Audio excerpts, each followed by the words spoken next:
hello sama gars yi hello tout le monde it's your boy Malick Ndoye aka Jeune Thiof jàpp tey nag mën leen benn artiste boo xamante ne kenn dootu ko présenté ci hip hop Galsen et jamono ji il fait le buzz il fait l'actualité Ibrahima Khalid Ndiaye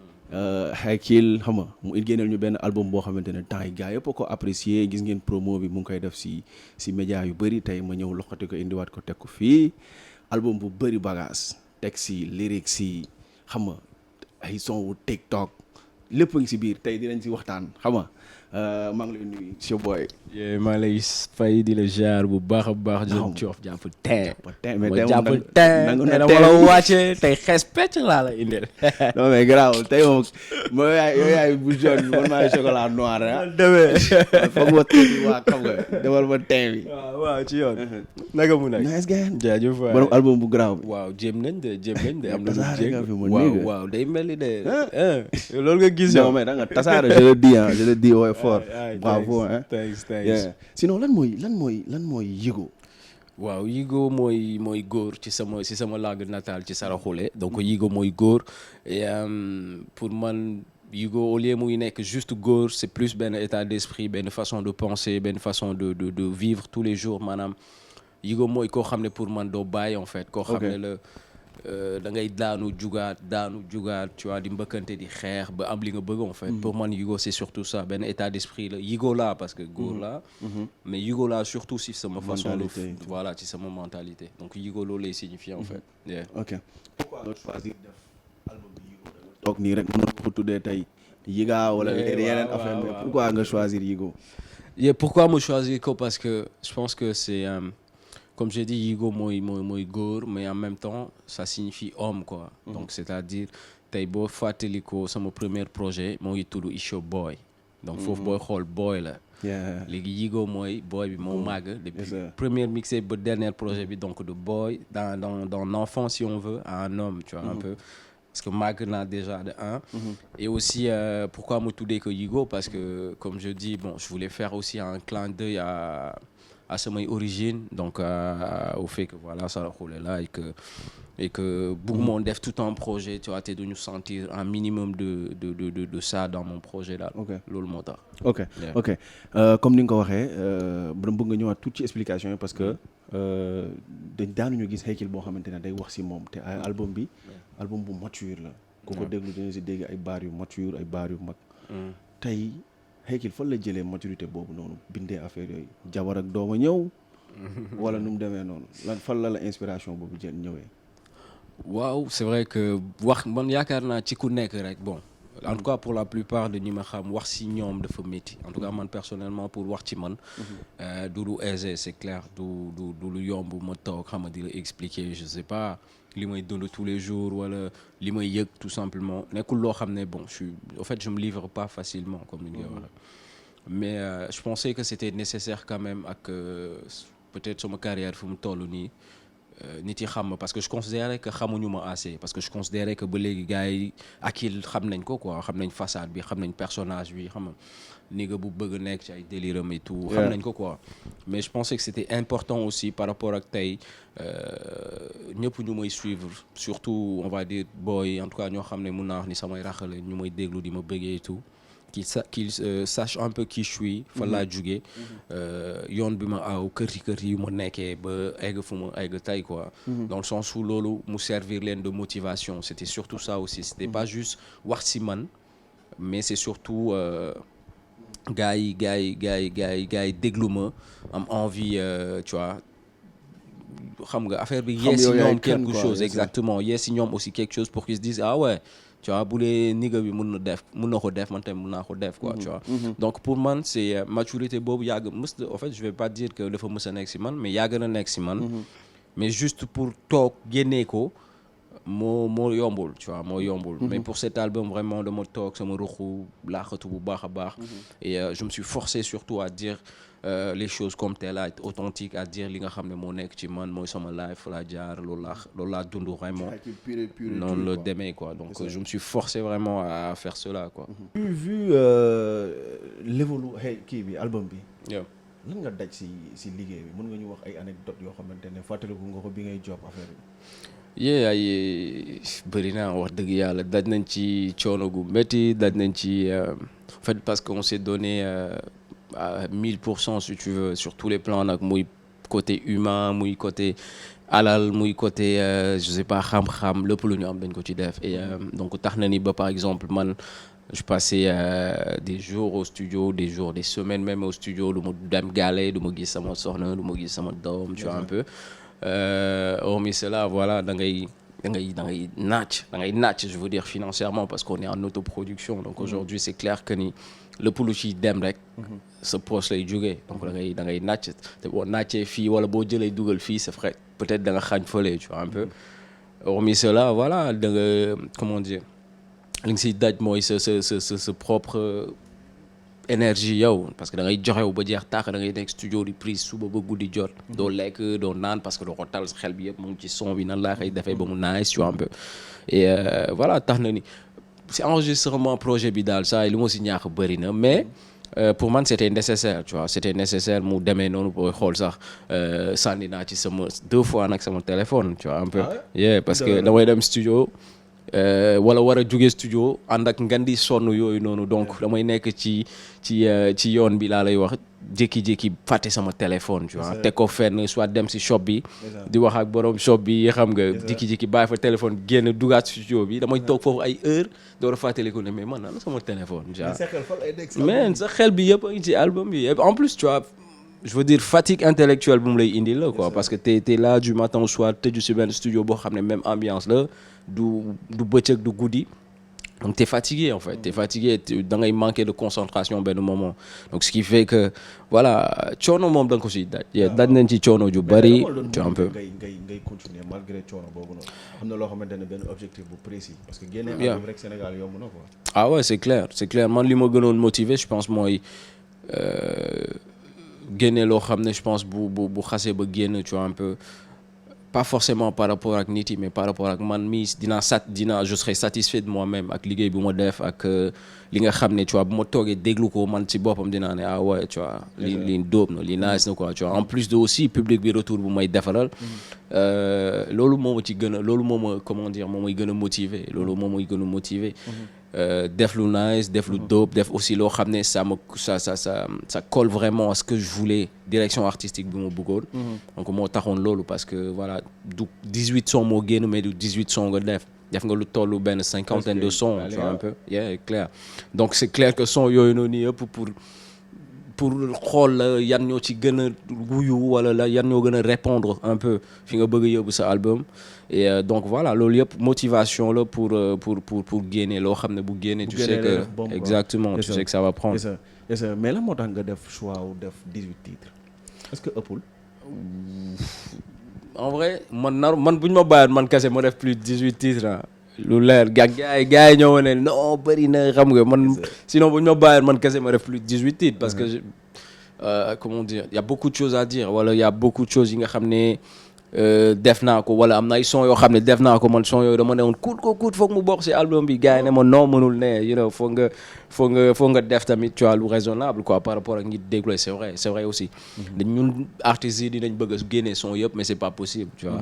foog nga xool lu raisonnable loo xam ne nit yi mën nañ toog quand même jël seen temps 18 bëri na bëriwul tu vois en plus 18 titres la mais quand même booy xool album bi en tout ça fait 1 heure 4 minutes donc 1 heure tu vois c'est noonu la demee 1 heure 4 minutes donc ça passe tu vois par rapport ak je pense yenn projet yu bëri donc loolu la daal loolu la 18 yi loolu la tey ñu ñëwaat tuuti ci cover bi parce que cover bi dañ la gis nga tourner di ree am ay jam-jam yëpp bëri sa ginnaaw nga expliquer ko gars yi parce que mu ngi tudd Yugo mu ngi comme ni nga ko expliqué sànq góor la mais ñu ngi yàq sa yaram bi yëpp si ginnaaw mais yaa ngi continuer di ree waaw nu mu demee noonu pare wane ginnaaw waaw c'est vrai cover bi donc booy xool c'est comme ni nga ko waxee gaañu yu bëri ci ginnaaw ay cicatrices ginnaaw buy naaj yooyu yëpp pour man ça représente un peu sama jaar ça représente coono yi nga xam ne jot naa ko dékku ça représente coup bas yi nga xam ne jot na ma daal ça représente trahison yi paaka ginnaaw yi ñu ma teg erreur yi nga xam ne man ci boppam def naa ko ça représente un peu tout ça tu vois en fait sama jaar lay représenter et malgré ça comme ni nga ko waxee kanam bi ñu gis muy reetaan tu vois malgré gaañu yi en fait reetaan bi aussi ça représente que malgré que gaañu yëpp moo ngi ci sama ginnaaw malgré que li yëpp dékku naa ko mais je reste quelqu'un koo xam ne ku optimiste la quelqu'un koo xam ne c'est pas parce que genre yi dal na ma rek tu vois damay bàyyi xam nga non reetaan bi ça représente de l'optimisme koo xam ne il est confiant ça représente loolu ba léegi c'est-à-dire ñi ma gaañ ñëpp du ma leen woon nii gaañ ngeen ma en fait c'est-à-dire du ma leen woon nii gagné ngeen ma wala am ngeen ndam si sama kaw quoi non donc foog ma reetaan foog ma wol leen ni non Joe def leen lu leen neex mais man maay baax donc loolu lay représenté en fait te dem leen si album bi am na fi ay baar yu saf am nay son yoo xamante day rejoindre ba tey moom li muy wax parce que déglu naa ko comme ay góor du jooy noonu ba tey day rejoindre ci cover bi pour gars yi mën a gën a comprendre ak wàllum album parce que album comme livre la day am préface xam nga am lépp te day rejoindre son bu nekk day rejoindre li nga xamante ne mooy cover bi ñu jógee ci loolu dem si li nga xamante ne mooy Covid 19 waaw cay Covid mais léegi nga génne album période Covid waaw du risque risque la du risque parce que dégg naa tamit nga baal ma dagg dégg naa sax nga ne def nga si énergie def nga si xaalis après nga ñëw période Covid bu amul concert nga génnee sa album risque la du risque aussi parce que man je me dis que album bi booy xool naroon na génn plus tôt que cela mais dañ ko repousser quasiment ay 2 fois parce que Covid lañ nekkoon donc dañoo dem ba benn moment ma xam ne quand même bu ñu toppee Covid bi rek album yi du mës a génn quoi tu vois un peu et je pense que après li si topp mooy c'est à nous de voir maintenant comment s'adapter ak Covid bi fi nekk parce que benn moment booy xeex ak dara nga dem ba xam ne lii mënoo ci moom dara je pense da ngay xool nan ngay négocier ak moom nan ngay cohabiter ak moom comme ni ñu koy waxee donc loolu lañ jéem a def ak album bi moo tax bon on a essayé de communiquer d'une autre façon que de la manière habituelle mooy booy xool tu vois nu ñu annoncé suñu date yi nu ñu annoncé suñu cover bi ainsi de suite donc on a vraiment vu que gars yi quand même ils sont beaucoup sur le net maintenant parce que c'est normal Covid bi kenn mënul organiser dara kenn mënul def dara donc on a misé pas mal là-bas et sur le net voilà ak gars yi jot ko carrément tu vois un peu là je parle vraiment de la com quoi tu vois et voilà après bu génnee aussi normal on essaiera tu vois que ñëpp mën ci jot comme il le faut par rapport ak streaming yi bien sûr ak par rapport ak stratégie yoo xam ne en interne ñun mettre nañ ko en place aussi mais c'est clair que ni bu ñu sañoon voilà Covid duñ ko génnee ci biir Covid bi quoi parce que pour mën a organiser des shows ak yëpp yi nga xam ne ñooy ànd ci promo mais malheureusement comme que nii la moom nañ engagé rek ñu xool lu muy joxe. xaalis bi fa lay génnee man moom ma jaaxal ba tey parce que nee nga en interne yéen a ngi waajal benn affaire waaw certes jaay nga physique mais je sais que man gis naa album bi mu génne gis na ay boy yu ko def YouTube waaw parce que loolu suñu problème fii clairement mais génne album après bon gisuma revenu fan lay ñëwee quoi surtout en période Covid yow lan nga prévoir pour loolu waaw c'est clair que ni je pense que même bu dul période Covid album moom saa fii du li ngay jaay moo lay dugalal xaalis qu'on se dit faut qu'on se dise la vérité léegi li nga xam ne moo am mooy yow yaa xam yan stratégie ngay teg à côté yoo xam ne ñoo lay dugalal les revenus donc et stratégie yooyu noonu nag mooy concert yi nga xam ne moom ngay organiser habituellement bu fekkoon Covid neew fi mais comme que nag léegi Covid a ngi fii je pense que li ma wax la rek il faudra savoir s'adapter faut voir yan stratégie ngay teg yu si mel ni tey les concerts virtuels muy les concerts naka lañ koy waxee pay-per-view exactement donc yoo xam ne mën nga ko def tu vois sur internet on est en train de s'organiser pour ça et ñoo ngi xalaat tu vois pas mal de choses yoo xam ne c'est clair que mën nañ ko def et que nit yi mën nañ ñëw tu vois bu dee lañ bëgg on va dire soutenir vraiment leur artiste mën nañ ñëw tu vois fay seetaan et tout alors donc ñoo ngi ci ay stratégie yoo xam ne yooyu benn la ci rek yoo xam ne c'est clair que voilà dina dugal en attendant Covid bi di fi jóge ok ñu jógewaat ci loolu noonu ñëw ci featuring yi nga xamante ne def nga ko ci album bi mais ku ci nekk da nga may fàttali nan nga def ba feeling la wala da nga choix nu mu demee quoi choix bi waaw feeling la man booy xool au début projet bi amoon naa sama biir xel on va dire ay artistes yoo xam ne dama ne non projet bi foog kii bokk si foog kii bokk si tu vois mais au fur et à mesure may def son yi plus muy am artistes yoo xam ne ñoo gën a évident en fait pour ñu bokk si c'est-à-dire plus da ngay def benn son nga déglu son bi xam ne non son bi daal kii rek moo ci mën a teg mu nice tu vois un peu c'est-à-dire au début balaa ngay commencer prise ak yooyu yëpp enregistrement yi ay am ñoo am sa bopp mais da ngay dem ba si biir tu vois que ni en fait du loo xam ne da nga koy forcer en fait du loo xam ne da nga koy imposer ce projet bu dee da nga jox surtout direction ce projet donc finalement noonu la demee gars yi bu ma defee benn son fil ni son bi kat benn je sais pas H2Best laa si gën a fil si am na H2Best par exactement exemple ñu dem en premier H2Best H2Best laa gën a fil voilà dama koy call ne ko waa bandi nu mu demee nice am na lu ma def et tout jeex na yónnee ko affaire bi mu déglu bu dégloo ne ma bandi lii nii ma ne ko ay ca boog jaaral jooñu la Imra nag noo leen def ba décroché waaw Imra moom Imra xamante nañ avant parce que j'ai eu à participer dans un de ses projets d'album donc boo xam ne jot na fa génn Côte d'Ivoire donc ce qui fait qu'on avait déjà ce link et ba ma demee donc bay def aussi son bi nga xam ne man tamit fil naa ko si dama ko link directement et puis mu def couplet foofu yónnee ko. c'était en français gis naa nga dem fekk ci ko si mondam. exactement je le dis en wolof xam nga ko rey. waaw non bañ a loolu bandi la Sénégal bi non bandi la Imra bandi la de yaakaar naa day aj na son bi Imra même su fekkee dégg nga wolof bandi la mais suñu bandi bi xam nga El Hadj Diouf dorog baa bàyyi loolu non bandi la mais mu nekk featuring bu nice featuring bu dope tey dañ koy clip sax boobu inchallah day bokk foo mu bokk ci clip non mais bien sûr parce que tey foog mu ngeen élargir seen mais clairement Mr Cash aussi ñëw ak waaw Mr Cash bon One moom je pense que c'est une évidence mu bokk sama projet mais Mr Cash aussi c'est ça là moo ngi def lu dope you know loo xam ne koo xam ne la il est en train de faire son on va dire son truc tu vois il le fait bien donc ma fil ko aussi si son boobu drill la et tout donc je me suis dit vas-y on va inviter tu vois Mr Cash dedans et tout donc si la ñëw moom tamit am lu mu fa def nice affaire yi kawe lool sax il y a OMG aussi et Jaman OMG aussi noonu la demee OMG moom depuis des années on se disait que faaw ñu am lu mu def bah c'était l'occasion ak album bi Jaman aussi moom tamit bon par rapport ak délire son bi j'ai vu que lii moom bagage am la quoi donc si la contacté moom tamit mu ñëw studio ñu def ko tu vois noonu la demee mu am yeneen ñaar featuring yoo xamante ne tamit muy Ishan sa doom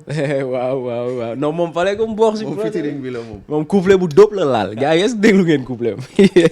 dégluñu couplet bi de gars yi dégluñu ko couplet bu doy waar non couplet bi dafa métti texte bi xat ba xaw man maîtriser wu ma ko est-ce que doo ñu mettre couplet bi si ni mu ko doon waxee jàpp si mais couplet bi bàyyi pa couplet bi métti na de langue bi laa déggul daal langue bu mu ko tegee laa déggul noonu la demee langue boobu dégguma ko daal mais xam naa ni dóob na ñu ngi koy ñaanal maa ngi yëg amiin nga fekkee njëriñam amiin mu tam am beneen gel boo xam ne dañ ko doon tàmm di gis ci ay photo shooting yi waaw African Doll nice waaw moom de waaw loolu la moom comme en fait day confirmer juste que les choses si album bi en tout cas collaboration et si feeling laa ko defee que parce que moom booy xool son boobu dama ko defoon ba pare woon na quoi mais dafa jot a déglu son bi léegi ba ñuy déglu son bi avant projet bi di génn quoi mu am ay voix yu sew yu mu doon teg sama ginnaaw parce que moo ngi doon toog sama ginnaaw ba muy teg son bi mu def tu vois man ma fil affaire bi quoi man ko mais li ngay def nii dafa nice affaire yooyu noonu man was duñ dem studio nga dugal lii si kaw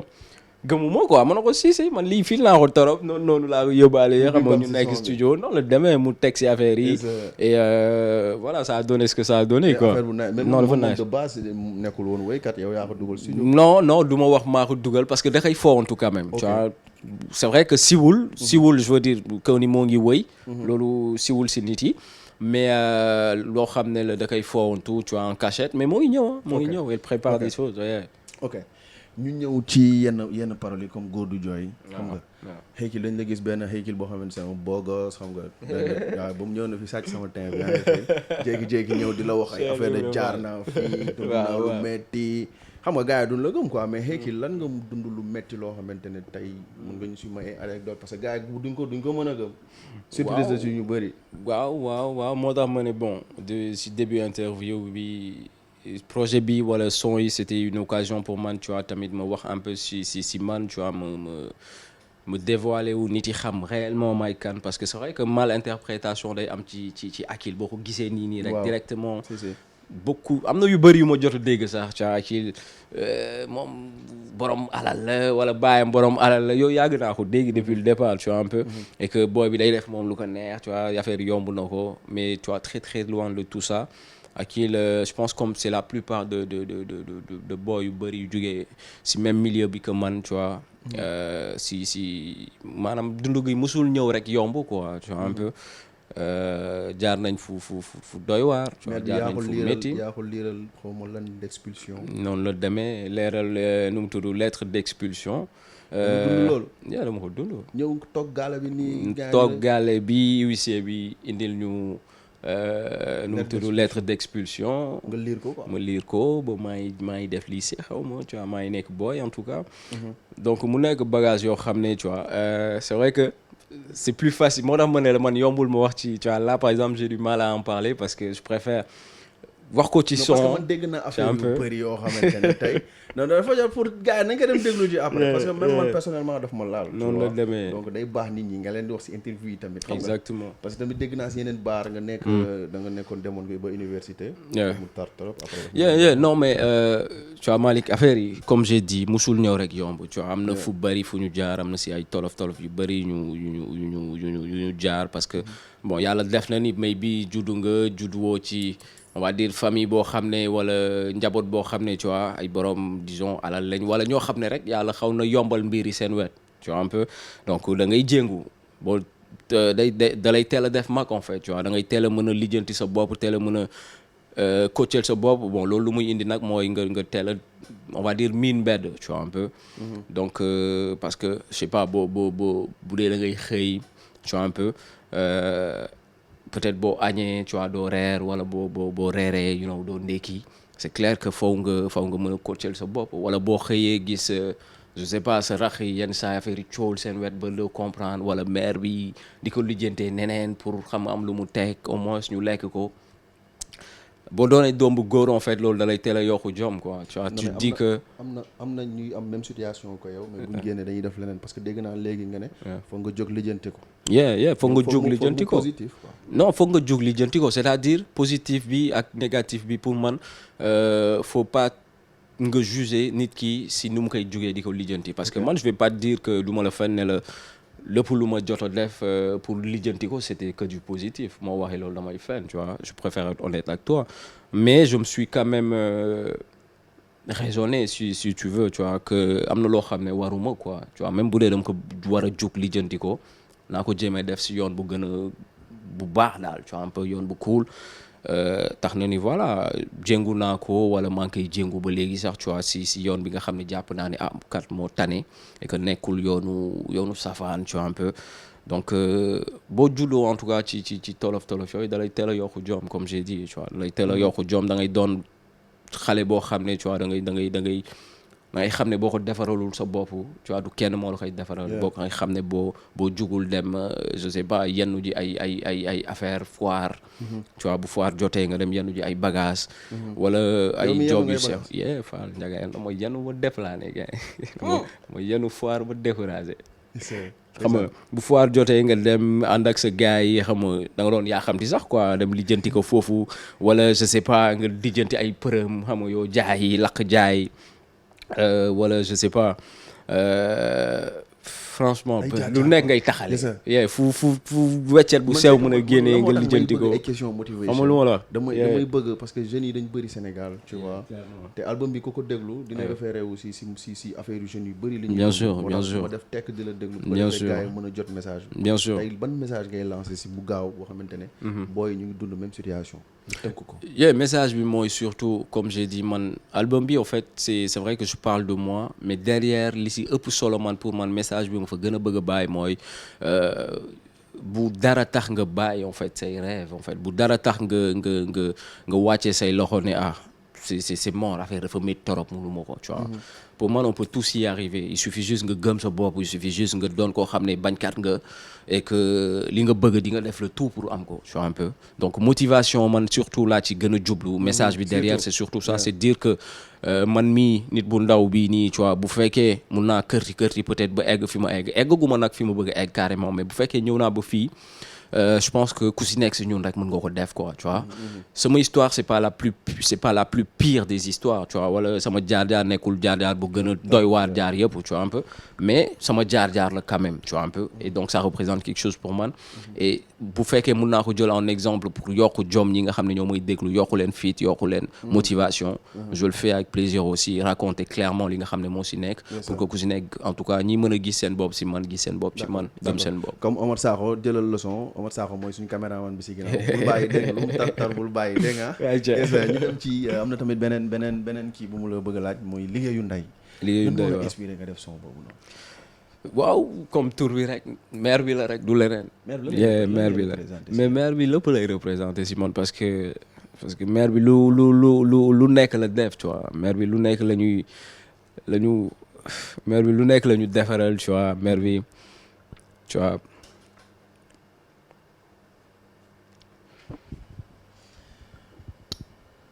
xol bi moo fees xam nga xol bi moo fees bon ñuy ñaanal maman yëpp ñi nga xamante ne tey daj nañ lu métti yi xam nga pour seen doom waaw ñu leen di ñaanal gudd fan ak wér voilà quoi.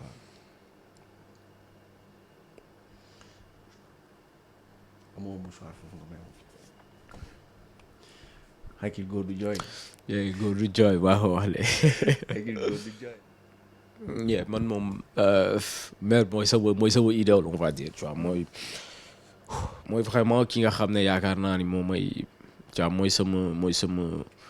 mooy tax tous les jours tu vois may jóg mooy tax may voilà et je pense que voilà c'est tu vois baax na ñu demaat ñu dellu siwaat si album bi parce que bëgguma ko kii trop tey ban son ngay mooy si album bi moo xam ne nga ne bii mooy sama son bii laa fil bii mooy sama son moo may gaañ. non maag Ichan bi la mooy sama son mooy sama son préféré noonu la demee ba mooy sama feat man mooy sama son préféré si album bi mise à part boobu te amul beneen. waaw mise à part boobu bon je pense yàlla son góor du jooy tu vois ainsi moom gars yi lañ ma ne ça yow yaa góor du jooy yàlla góor du jooy ba pare xam nga wax na léegi dégg la laaj jooy bi ak jooy loolu dégg la c'est surtout ça góor du jooy dégg en fait c'est pas le fait de tour xewal tu vois comme niñ koy waxee ay nit kase lañ tu vois ku si nekk si ñun rek am na foo xam ne je pense boo fa yeggee rek tu vois am lu feeñ ci yow quoi mais c'est surtout disons góor du jooy c'est surtout une façon de dire que góor du bàyyi tu vois góor du toog ne xam nga muntuma quoi wala jeex na taax tu vois un peu c'est surtout dans ce sens donc góor du jooy parce que voilà je parle de moi je parle de choses yi nga xam ne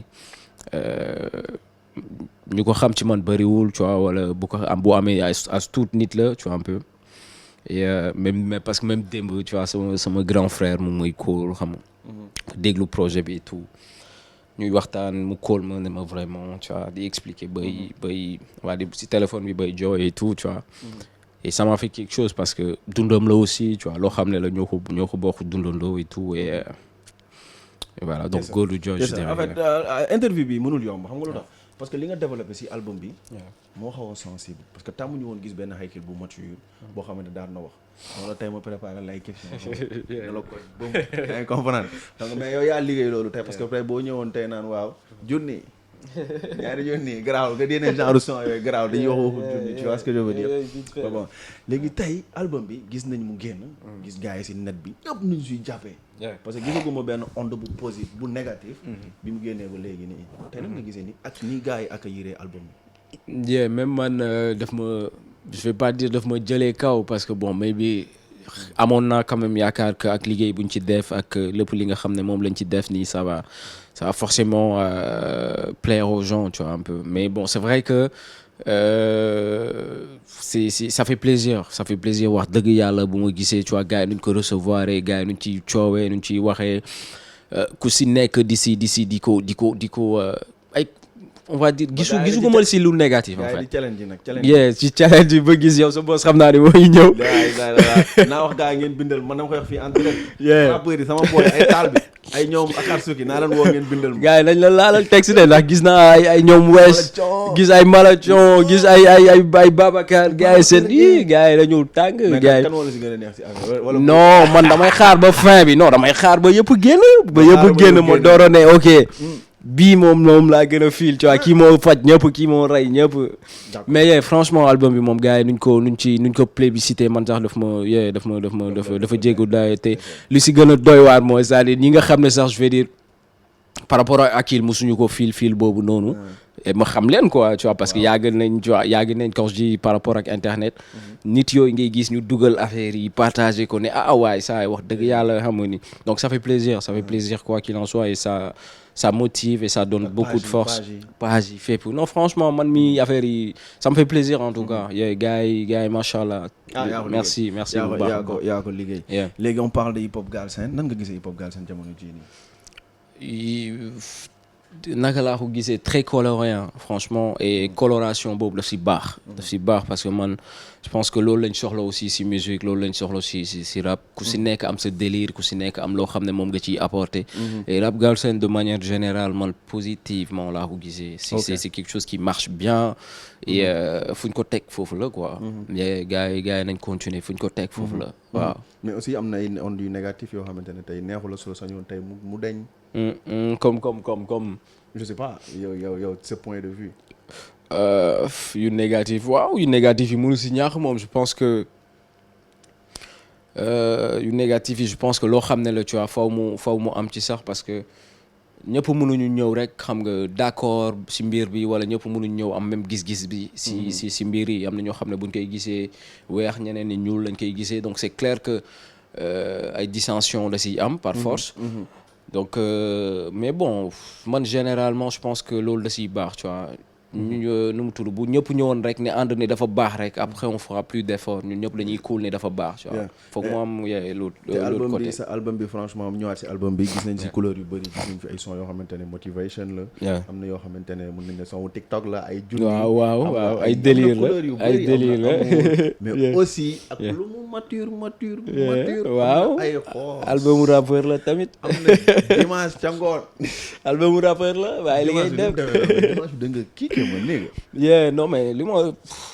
gars dañ ma koy laaj non est-ce que clash bi jaar na est-ce que ay pic jaar na ci game bi est-ce que ay beef war na amati si game bi ma leen mais yéen ñun ay rappeur lañ saa ñun waruñu tamit xam je suis pas arrivé à un moment boo xam ne dañuy ne non on est mature non yooyu ay faux débat la gars yi rappeur dafa war a en fait loolu c'est inhérent à un rappeur en fait pour man rappeur mooy koo xam ne